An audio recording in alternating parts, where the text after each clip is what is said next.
Hello friends, എല്ലാവർക്കും good morning. അപ്പോൾ കാറ്റത്തെ കിളിക്കൂടിൻ്റെ ഇന്നത്തെ വിശേഷത്തിലേക്ക് എല്ലാവർക്കും സ്വാഗതം.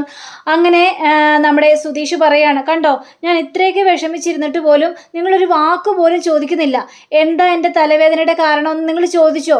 ഇല്ലല്ലോ, ഞാൻ എത്ര നേരമായി റൂമിലിരിക്കുന്നു, എന്നിട്ട് പോലും നിങ്ങൾ വന്ന് ചോദിക്കാത്ത വല്ലാത്ത കഷ്ടമാണ് കേട്ടോ. ഇത് കേട്ട് കഴിഞ്ഞപ്പോഴേക്കും നമ്മുടെ ഹരീഷ് ആണെങ്കിൽ, അല്ല സുധീഷ് ചേട്ടൻ എപ്പോഴാണ് ഞങ്ങളോട് ചോദിച്ചിട്ടുള്ളത്? എപ്പോഴെങ്കിലും ചോദിച്ചിട്ടുണ്ടോ എന്താണ് നിനക്ക് പറ്റിയതെന്നൊക്കെ? അത് പിന്നെ ഞാൻ ചോദിച്ചിട്ടില്ല. അപ്പോഴേക്കും നമ്മുടെ നികേഷ് ആണെങ്കിൽ, ഒരു ദിവസേ ഞാനിവിടെ പനിച്ച് വിറച്ച് കിടക്കുമ്പോൾ എന്നൊന്നും മൈൻഡ് പോലും ചെയ്യാതെ പുറത്തോട്ട് ഇറങ്ങിപ്പോയ ആളല്ലേ സുധീഷ് ചേട്ടൻ. അപ്പോൾ ഇത്രയൊക്കെ പരിഗണന കിട്ടുള്ളൂ. അതെ, കൊടുത്താൽ കൊല്ലത്തും കിട്ടുമെന്ന് പറഞ്ഞു കേട്ടിട്ടില്ലേ സുധീഷ് ചേട്ടാ? അതൊരവസ്ഥയാണ്. മതി മതി നിർത്ത്, ഇനിയിപ്പോൾ പറഞ്ഞിട്ടൊന്നും കാര്യമില്ലല്ലോ. അല്ല എന്തായുടെ സുധീഷേ നീ പോയ കാര്യങ്ങളൊക്കെ എന്ന് ചോദിച്ചു കഴിഞ്ഞപ്പോഴേക്കും എന്താവാനായിട്ട് ചേട്ടാ? അപ്പോൾ നമ്മുടെ നികേഷ് ആണെങ്കിൽ, അല്ല ചേട്ടൻ്റെ പ്രണയം തുറന്നു പറഞ്ഞായിരുന്നോ? എൻ്റെ സുഭാഷ് ഏട്ടൻ ഇവനോടും പറഞ്ഞോ? നീ എന്താണ് ചെറുക്ക് ഇങ്ങനെയൊക്കെ ചോദിക്കുന്നത്?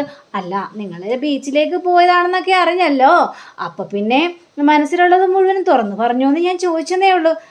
ഒന്നും തുറന്നു പറഞ്ഞൊന്നുമില്ല. അപ്പോഴേക്കുവേ ഒരു കല്ല് കടിയ സതീശൻ വന്നു.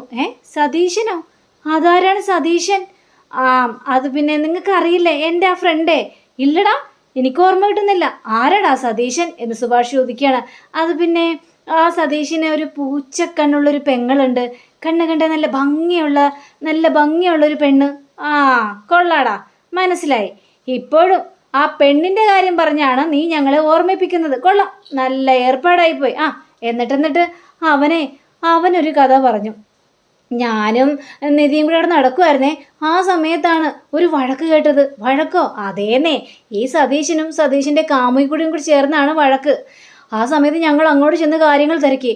അപ്പം പറഞ്ഞതേ അവൻ എൻ്റെ കഥ തന്നെ. ഇതെന്താണ് സുധീഷ് ഏട്ടാ ഈ പറയുന്നത്?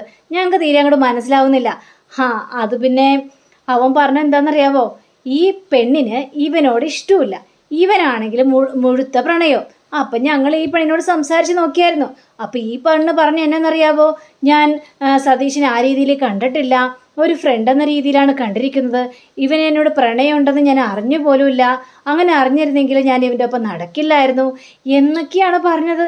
ആ കഥകളെല്ലാം കേട്ട് കഴിഞ്ഞപ്പോഴേക്കും സെയിം എൻ്റെ സിറ്റുവേഷൻ അതേ രീതിയിലായിരുന്നു. എന്നിട്ട് ഇവർ നിധിയോട് ചോദിച്ചു, നിധി എൻ്റെ സ്ഥാനത്ത് നിധിയാണെങ്കിൽ, സതീഷിൻ്റെ സ്ഥാനത്ത് സുഭാഷ് ആണെങ്കിൽ നിധി എന്ത് മറുപടി ആയിരിക്കും കൊടുത്തിട്ടുണ്ടാവാന്ന്. അപ്പം തന്നെ നിധി പറയുക, ഞാനായിരുന്നെങ്കിൽ ഒരിക്കലും ഇതിന് സമ്മതിക്കില്ല എന്ന്. അപ്പം തന്നെ എൻ്റെ കാറ്റും വെടിയും പുകയൊക്കെ തീർന്നു എൻ്റെ സുഭാഷ് ഏട്ടാ. പിന്നീട് എനിക്കൊന്നും പറയാനായിട്ട് പറ്റില്ല. നിധിയുടെ കാര്യമല്ലേ, എന്തെങ്കിലും പറഞ്ഞു കഴിഞ്ഞാൽ ഈ രീതിയിൽ അവൾ എന്നോട് സംസാരിച്ചാലോ, പിന്നീട് എനിക്കത് സഹിക്കാൻ പോലും പറ്റിയില്ല. അതുകൊണ്ട് പിന്നീട് അവിടെ ഒരു നിമിഷം പോലും നിൽക്കാതെ ഞങ്ങളിങ്ങോട്ട് പോവുമായിരുന്നു സുഭാഷ് ഏട്ടാ എന്ന് പറഞ്ഞപ്പോഴേക്കും ഇവർ 3 പേരിരുന്ന് ഭയങ്കര ചിരി. അപ്പോൾ നികേഷ് പറയുന്നുണ്ട്, ചിരിക്കല്ലേ സുഭാഷ് ഏട്ടൻ അരിശവർ. നിങ്ങൾക്ക് ചിരിക്ക്, നിങ്ങൾക്ക് ചിരി മാത്രമല്ലേ ഉള്ളൂ. എൻ്റെ ലൈഫല്ലേ പോകുന്നത്, എന്ത് ചെയ്യാനാണ്? എൻ്റെ വിധിയല്ലാതെ നമുക്ക് ആരെങ്കിലും പഴിക്കാനായിട്ട് പറ്റുമോ എന്നും പറഞ്ഞുകൊണ്ട് കിടന്നുറങ്ങാം. പിറ്റേ ദിവസം രാവിലെ ആയി കഴിഞ്ഞപ്പോഴേക്കും നമ്മുടെ സുഭാഷ് ഇങ്ങനെ നിൽക്കുക. സുഭാഷ് ഇങ്ങനെ ഇരുന്ന് കഴിഞ്ഞപ്പോഴേക്കും നികേഷ് വന്നിട്ട്, സുഭാഷ് ഏട്ടാ എന്താ സുഭാഷ് ഏട്ടൻ ഇങ്ങനെ ഇരിക്കുന്നത്? സുഭാഷ് ഏട്ടൻ പുറത്തേക്കൊന്നും പോകുന്നില്ലേ ചോദിച്ചപ്പോൾ, ഇല്ലടാ നീ പോയിക്കോ എന്ന് പറയുകയാണ്. അപ്പോഴേക്കും നിധി കുളിച്ചൊരുങ്ങി വരികയാണ്. ഏട്ടത്തി എന്നാൽ പിന്നെ നമുക്ക് ഇറങ്ങിയാലോ? ഇല്ലടാ, ഞാൻ ഇന്ന് താമസിച്ച ഓഫീസിലേക്ക് പോകുന്നുള്ളൂ. അതെന്താ ഏട്ടത്തി കാരണം? താമസിച്ച ഓഫീസിലേക്ക് പോകുന്നു? ഇന്ന് കോടതിയിൽ പോകേണ്ടതല്ലേ, അതുകൊണ്ട് ഡിവോഴ്സിൻ്റെ കാര്യത്തിന് കോടതി പോകണ്ടല്ലേ. അപ്പം അതിനു വേണ്ടി രാവിലെ തന്നെ കോടതിയിലേക്ക് പോവുക. അതിനുശേഷമേ ഞാൻ ഓഫീസിലേക്ക് പോകുന്നുള്ളൂ നികേഷേ. ഇത് കേട്ടുകഴിഞ്ഞപ്പോഴേക്കും നികേഷിന് ഭയങ്കര സങ്കടം തോന്നുക. നികേഷ് അപ്പോൾ ഹരീഷിനോട് പറയണം, എന്നാ ഏട്ടാ ഞാനും കൂടെ വരുന്നുണ്ട്, എന്നാൽ അവിടെ പോകാം എന്ന് പറഞ്ഞിട്ട് ഇവർ രണ്ടുപേരും ഇറങ്ങി പോവാണ്. അപ്പോൾ നിധിയാണെങ്കിൽ, സുഭാഷേ അല്ല സുധീഷ് എന്താ ഇങ്ങനെ ഇരിക്കുന്നത്? നമുക്ക് പോവണ്ടേ കോടതിയിലേക്ക്? പോകാം നിധി, ഞാനെന്നേ മുഖമൊക്കെ ഒന്ന് കഴുകിയിട്ട് വരട്ടെ എന്നും പറഞ്ഞുകൊണ്ട് സുധീഷ് നേരെ പുറത്തേക്ക് ഇറങ്ങി പോവാണ്. അപ്പോഴാണ് അതാ സുഭാഷ് വരുന്നത്. അപ്പോൾ സുഭാഷ് വന്നിട്ട്, മോളെ നീ എങ്ങോട്ട് രാവിലെ? അത് പിന്നെ ഏട്ടാ ഞാൻ കോടതിയിലേക്കാണ്. മോളെ ഇത് എടുപിടിന്ന് ചെയ്യേണ്ട കാര്യമുണ്ടോ മോളെ?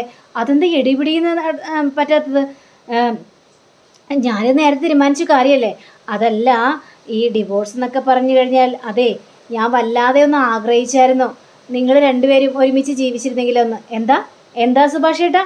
അയ്യോ മോളെ തെറ്റായിട്ടൊന്നും വിചാരിക്കണ്ട. എൻ്റെ മനസ്സിലുള്ള കാര്യം ഞാൻ മോളോട് പറഞ്ഞതേ ഉള്ളൂ. അത്രയും മോള് കരുതിയാലും മതി. അപ്പോഴാണ് സുധീഷിൻ്റെ വരവ്. അപ്പോൾ സുധീഷ് ഇതെല്ലാം കേട്ട് അവിടെ പുറത്തങ്ങ് നിൽക്കുകയാണ്. എൻ്റെ സുഭാഷ് ഏട്ടാ, എനിക്ക് ഡിവോഴ്സ് വേണം. ഞങ്ങൾ രണ്ടുപേരും ഒന്നും പോവില്ലെന്നേ.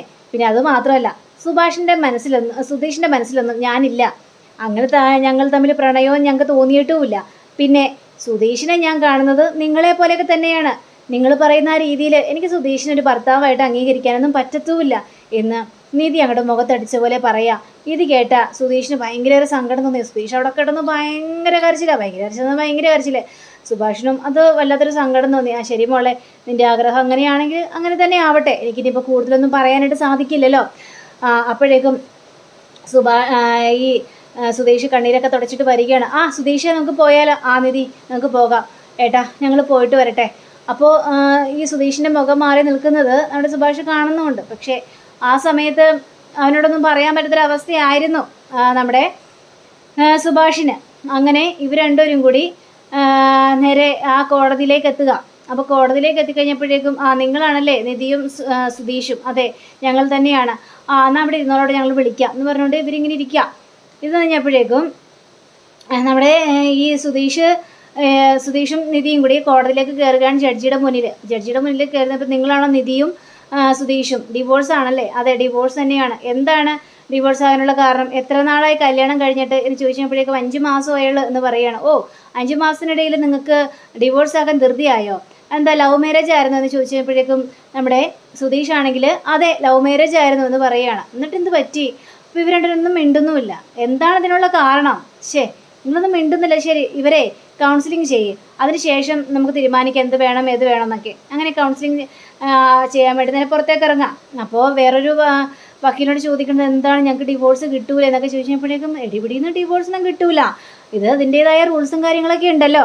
അതിനുശേഷമല്ലേ ഡിവോഴ്സ് കിട്ടുള്ളൂ. പിന്നെ ഈ കൗൺസിലിങ്ങിൻ്റെ കാര്യത്തെക്കുറിച്ചൊന്നും പേടിക്കേണ്ട ആവശ്യമൊന്നുമില്ല. ഈ കൗൺസിലിങ് ഒരു ഫോർമാലിറ്റിക്ക് ചെയ്യുന്നതാണ്. പിന്നെ നിങ്ങളുടെ മനസ്സ് മാറണമെങ്കിൽ മാറട്ടെ. ഡിവോഴ്സായി വരുന്ന ആരെയും കോടതിയിൽ വെച്ച് കൗൺസിലിംഗ് ചെയ്യും. അതിനുശേഷമേ ഒരു തീരുമാനം ഉണ്ടാവുള്ളൂ. നിങ്ങൾക്ക് ഡിവോഴ്സിന് ഉറച്ച തീരുമാനമാണെങ്കിൽ നിങ്ങൾ പിടിവാശി പിടിച്ചാൽ ഡിവോഴ്സ് കിട്ടും. അതിന് പേടിക്കേണ്ട ആവശ്യമൊന്നുമില്ല എന്ന് പറഞ്ഞുകൊണ്ട് വക്കീൽ പോയി കഴിഞ്ഞപ്പോഴേക്കും നമ്മുടെ സുധീഷ് പറയണം നമുക്കൊന്നൊരു ചായ കുടിച്ചിട്ട് വന്നാലും ചോദിച്ചപ്പോഴേക്കും ഇവിടുന്ന് പോകാൻ പറ്റില്ല. കോടതി കഴിയുന്നത് വരെ നമ്മളിവിടുന്ന് പോകുന്ന പ്രശ്നമില്ല. അപ്പോൾ സുധീഷ് എൻ്റെ ദൈവം ഇതെന്തൊരു മനസ്സാണ്, ഇവൾക്ക് ഒരു സങ്കടവുമില്ലേ, ഇവിടെന്താ ഇങ്ങനെ ഇരിക്കുന്നത് എന്നൊക്കെ സുധീഷ് ഇങ്ങനെ ചിന്തിച്ചുകൊണ്ടിരിക്കുക. അങ്ങനെ കൗൺസിലിങ്ങിന് വേണ്ടി ഇത് രണ്ടുപേരെയും വിളിക്കുക. അപ്പോൾ രണ്ടുപേരും അപ്പോൾ കൗൺസിലർ ഇങ്ങനെ ചോദിക്കുകയാണ് നിങ്ങളുടെ കല്യാണം കഴിഞ്ഞിട്ട് എത്ര മാസമായി എന്ന് ചോദിച്ചു കഴിഞ്ഞപ്പോഴേക്കും 5 മാസമായുള്ളൂ മാഡം എന്ന് പറയുകയാണ്. 5 മാസമായുള്ളൂ? ഇതിന് മുമ്പ് തന്നെ ഡിവോഴ്സോ? നിങ്ങൾ രണ്ടുപേരും ചെറുപ്പക്കാരല്ലേ, എന്തിന് ഇത്ര പെട്ടെന്ന് ഡിവോഴ്സ് ആകാൻ? അതെന്താ കാരണം എന്നുള്ളതിൽ വഴക്കുണ്ടോ? അതൊന്നുമില്ല മാഡം. പിന്നെ എന്താ കുഴപ്പം? പിന്നെ എന്താ പ്രശ്നം? അതെന്താന്ന് വെച്ചാൽ പറഞ്ഞൂടെ? അത് പിന്നെ മാഡം ലവ് മാരേജ് ആയിരുന്നോ എന്ന് ചോദിക്കുമ്പോൾ സുധീഷ് പറയണത് ലവ് മാരേജിലായിരുന്നു എന്ന് പറയുകയാണ്. എന്നാലേ താനൊന്ന് പുറത്തിരുന്നേ, ഞാൻ ഈ കുട്ടിയോട് ചോദിക്കട്ടെ കാര്യങ്ങളൊക്കെ എന്ന് പറയുകയാണ്. അങ്ങനെ സുധീഷ് പുറത്തേക്ക് ഇറങ്ങി പോയപ്പോൾ നിധിയോട് ചോദിക്കുകയാണ് എന്താണ് നിങ്ങളുടെ ഇടയിൽ പ്രശ്നം, എന്താ കാര്യം എന്ന് പറ. 5 മാസം കൊണ്ട് നിങ്ങൾക്ക് ഇങ്ങനെ ഡിവോഴ്സൊക്കെ വേണമെന്ന് പറഞ്ഞു കഴിഞ്ഞാൽ അത് തക്കതായ കാരണം ഉണ്ടാവുമല്ലോ. അതെന്താന്ന് വെച്ചാൽ പറ.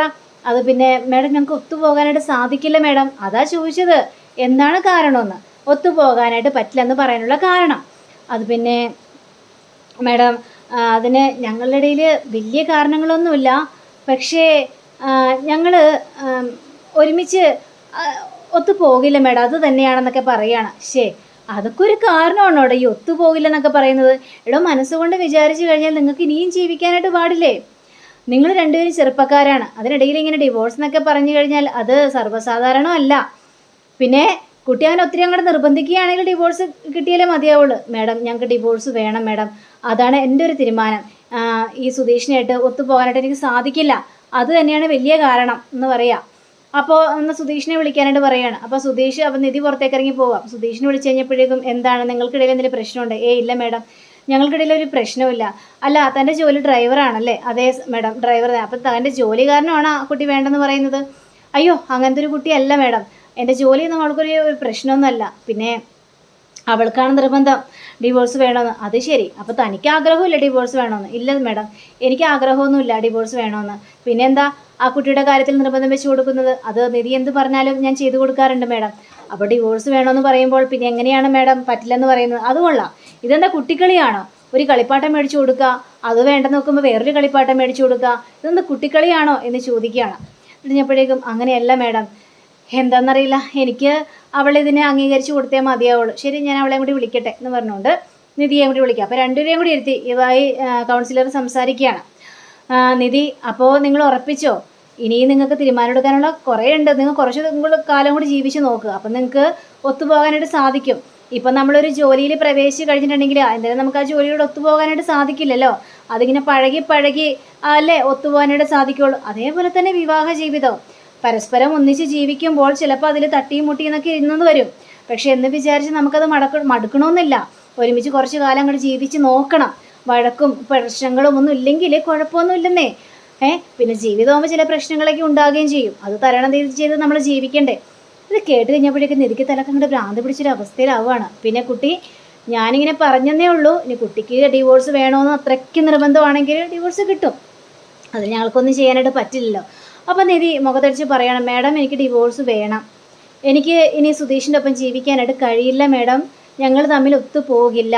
എനിക്ക് സുധീഷിനെ അംഗീകരിക്കാനായിട്ട് സാധിക്കില്ല. അതുകൊണ്ട് ഡിവോഴ്സ് വേണമെന്ന് പറഞ്ഞാൽ വേണം. അപ്പോൾ സുധീഷിന് ഭയങ്കരയേറെ സങ്കടം തോന്നുക. ഭയങ്കര കരച്ചിലിങ്ങനെ കണ്ണൊക്കെ ഇങ്ങനെ ചുവന്ന് മുഖമൊക്കെ ഇങ്ങനെ ചുവന്നിങ്ങനെ ഇരിക്കുകയാണ്. ശരി, അങ്ങനെ നിധിക്ക് അങ്ങനെ താല്പര്യം ഉണ്ടെങ്കിൽ ആയിക്കോട്ടെ, ഇനിയിപ്പോൾ ഞാൻ കൂടുതലൊന്നും പറയുന്നില്ല എന്നും പറയുകയാണ് അവിടെ. അപ്പം അങ്ങനെയും കാണിച്ചുകൊണ്ടാണ് നമ്മുടെ ഇന്നത്തെ റിവ്യൂ ഇവിടെ അവസാനിച്ചിരിക്കുന്നത്. അടുത്ത റിവ്യൂവിനായി കാത്തിരിക്കുക, സബ്സ്ക്രൈബ് ചെയ്യുക. എല്ലാവർക്കും നല്ലൊരു ദിനം ആശംസിച്ചുകൊണ്ട് തന്നെ നന്ദി, നമസ്കാരം. Thank you. See you. By.